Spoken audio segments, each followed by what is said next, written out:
appreciate you for taking some time. If I haven't met you, my name is Dan. I am one of the Dans of Graffiti Park.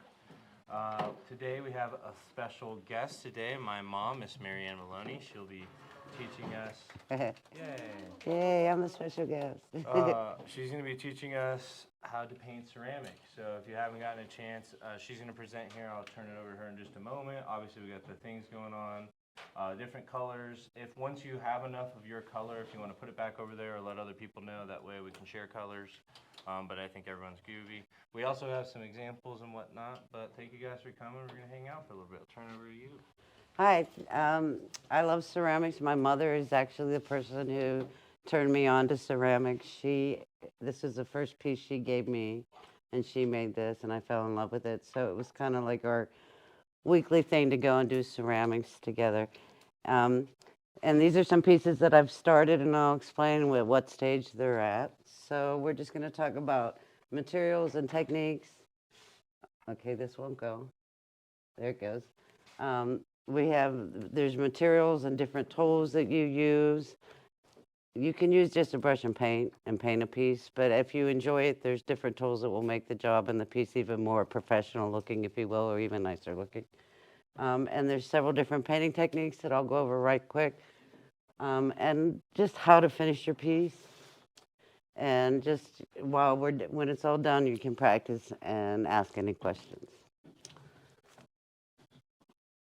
So there's all kind of different paints. Paints are really inexpensive. You can buy and you see what colors we have. Again, you can buy just the primary colors and mix up your own colors. The only problem with that is if you have a larger piece or a set of pieces, it's hard to get the exact match for the next piece. So you might want to go out and go ahead and buy the actual color you want. And they last forever, and they're water-based. So even if they dry up, you just add water, shake it up, and they'll come back. There's also stains on pieces that are oil-based that help bring out the textures in the pieces and the detail, so you get shading and that kind of thing. There's chalks that you use when you finish your pieces to add like rosy cheeks if you're doing, something a little more realistic. And at the end, when you're all done, you want to spray your piece, and the piece will stay that way forever. My mom always, and I would do this if I were you, it's a suggestion, my mom always dated her pieces on the bottom. And so this particular piece she did in 1990, and it still looks like when she first gave it to me. Some of the tools, of course, are all your different brushes. There's dry brushes that you use and you don't get them wet.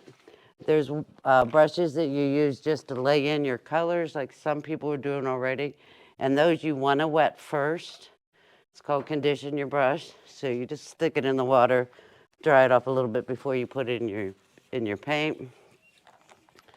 And there's like detail brushes where you're putting the little designs on your pieces. Those are much smaller and take a little time and practice to work with, and do things like eyes on pieces. Piece like you're working with, sometimes you'll find edges that are not even or need sanded, and if you do a lot of ceramics, then all you need to do is buy a few tools that you can scrape them and make them even. And you can use these tools if like a line didn't come out in the mold, or you see a seam and you don't want that seam in your finished piece. And this is just like a fingernail file that you can use to do that with. So it's not an expensive hobby. You want to what's your purpose of the piece? These obviously are holiday pieces. It's real easy if you get into ceramics to end up with a lot of really cute pieces that fill up horizontal planes. So, you want to know, is it going to go in my yard? Is it a gift for somebody?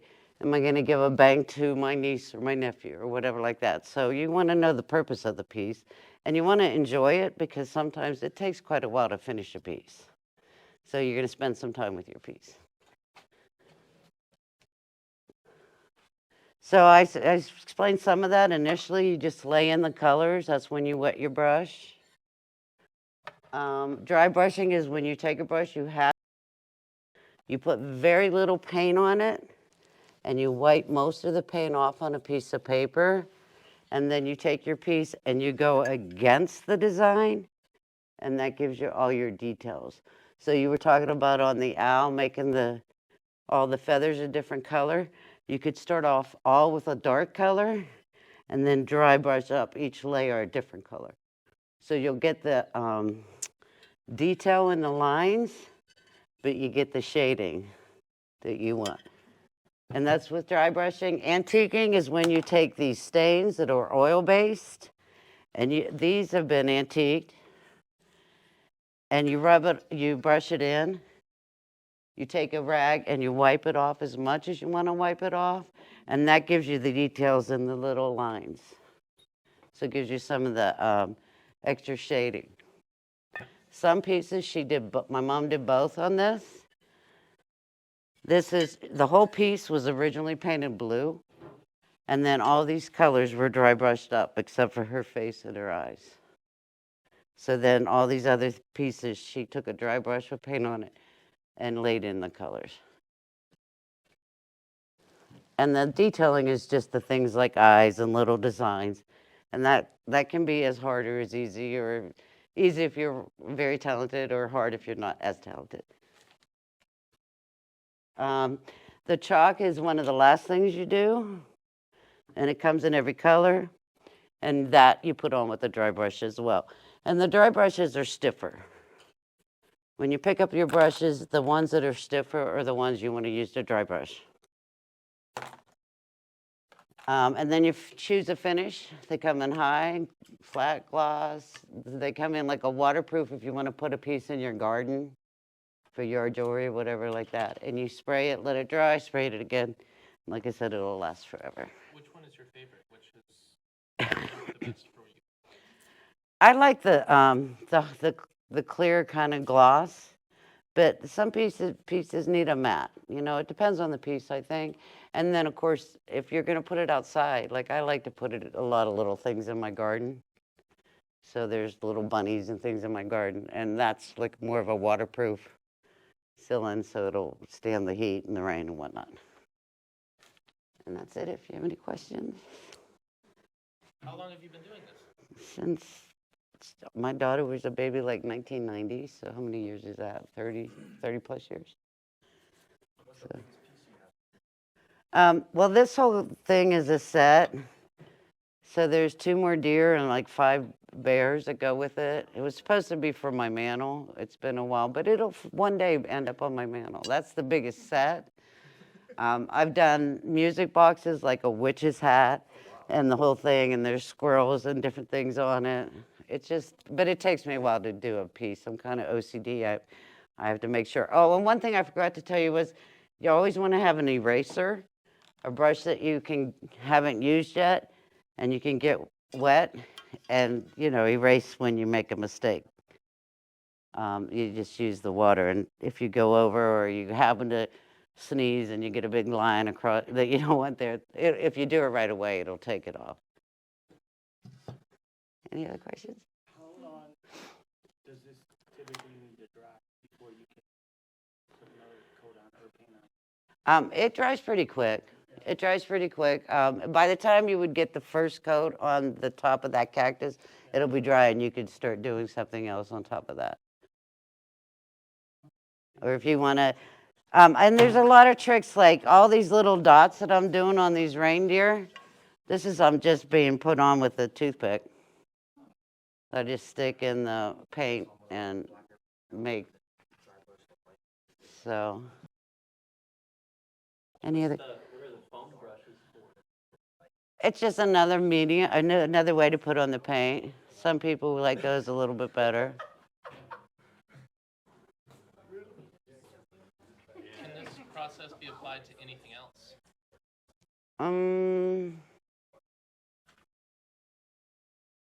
I mean, certainly you could use the same skills and the same materials for like a wooden piece. Or these acrylic paints can be used on different, like canvas, so that the medium can be used, the brushes and whatnot. So. When was the snowman made? Oh, Christmas Day. Are there any tips you'll give to somebody just starting this out? I wouldn't pick the largest piece. I mean, it takes some time to, really make it nice and get used to. And paint just like it's the same as any paint. You don't want to get your whole brush wet. I mean, you just learn that as you go along, skills to make it easier. Are there best practices for working with like this glitter right here to make this really shiny? For you, what you were talking about, I would say we would use some stain on it. It's different stain. Once it's really dry, and then you can get that effect that you want for the picture you were looking at.